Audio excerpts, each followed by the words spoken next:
Hello दोस्तों, मैं समीर आपका एक बार फिर से अपने चैनल सैम गुरुजी पर स्वागत करता हूं। आज हमारी अगली क्लास आंसू लिपि उच्च गति अभ्यास खंड 2 का डिक्टेशन नंबर 5 होगा और यह डिक्टेशन 80 शब्द प्रति मिनट स्पीड से रहेगा। डिक्टेशन 5 सेकंड बाद स्टार्ट होगा। स्टार्ट। महोदय, बच्चों को जो ज्ञान प्राप्त हो वह अनुभव से प्राप्त हो, न कि केवल स्मरण शक्ति पर आश्रित रहकर रटाई द्वारा उन्होंने सोचा था। और उच्चतम शिक्षा शास्त्रियों का भी यही विचार है कि इस प्रकार से प्राप्त ज्ञान बच्चों में जागरूकता, कार्यकुशलता, स्वतंत्र भावना पैदा करता है, जो इस जीवन के संग्राम में बहुत सहायक हो सकता है। दूसरा मौलिक विचार उनका यह था कि इस प्रकार की शिक्षा इस देश के लिए अनुकूल ही नहीं बल्कि अनिवार्य है।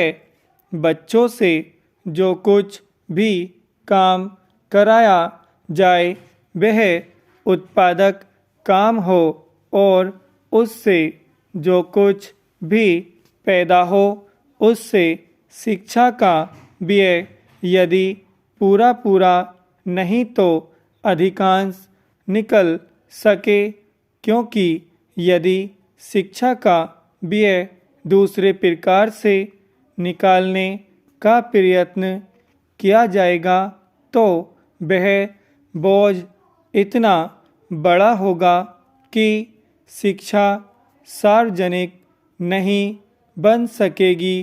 पिछले वर्षों में जो कुछ भी विचार किया गया था या प्रयोग करके देखा गया, उससे जहाँ तक मैं समझता हूँ वही निष्कर्ष निकाला जा सकता है जो पहले सम्मेलन में हुई बहस से निकाला जा सकता था। हमारे शिक्षा शास्त्रियों ने इस पद्धति की अनुकूलता और श्रेष्ठता तो मान ली थी, पर उनकी दृष्टि में इसके द्वारा शिक्षा का व्यय निकालना असंभव ही नहीं, अनुचित भी था।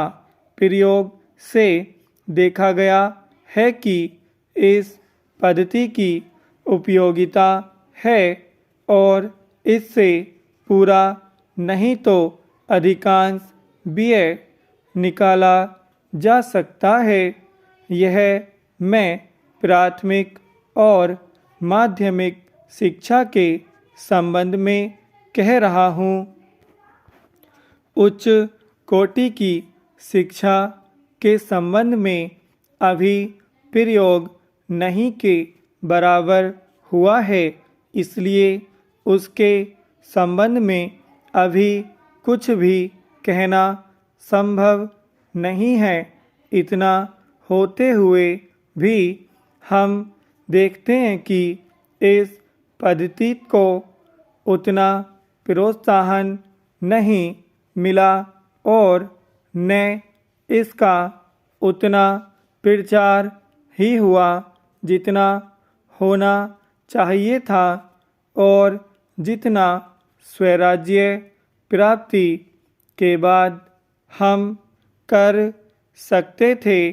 इसका कारण जहाँ तक मैं समझता हूँ यही है कि इसकी उपयोगिता प्रमाणित होने पर भी पुरानी पद्धति पर जो आस्था थी वह अभी दूर नहीं हुई है और इसी कारण शिक्षा के काम में जो व्यक्ति लगे हुए हैं उनका न तो इस ओर ध्यान गया है और न उन्होंने इस विषय पर गहराई से चिंतन ही किया है। आज भी हम इतना ही कह सकते हैं कि इस पद्धति का अभी केवल प्रयोग ही किया जा रहा है।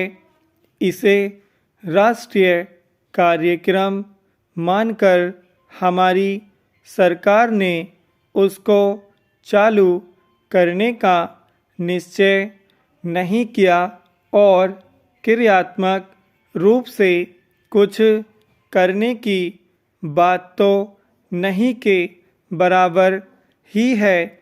उसका परिणाम यह हुआ है कि पुरानी पद्धति की संस्थाएं दिन प्रतिदिन बढ़ती जा रही हैं और शिक्षा पर सरकार जो कुछ भी व्यय कर सकती है या करना चाहती है उसका बहुत बड़ा अंश उस पद्धति को ही बनाए रखने में व्यय हो रहा है और इस पद्धति को बहुत कम प्रोत्साहन मिला है। मेरा अपना विश्वास है कि शिक्षा में मौलिक परिवर्तन अवश्य किया जाएगा। विराम। दोस्तों ये डिक्टेशन 80 शब्द प्रति मिनट स्पीड से कंप्लीट हो गया है। अगर आपको वीडियो अच्छी लगी तो इसे लाइक करें और इसी तरह के डिक्टेशन पाने के लिए हमारे चैनल को सब्सक्राइब करें। धन्यवाद।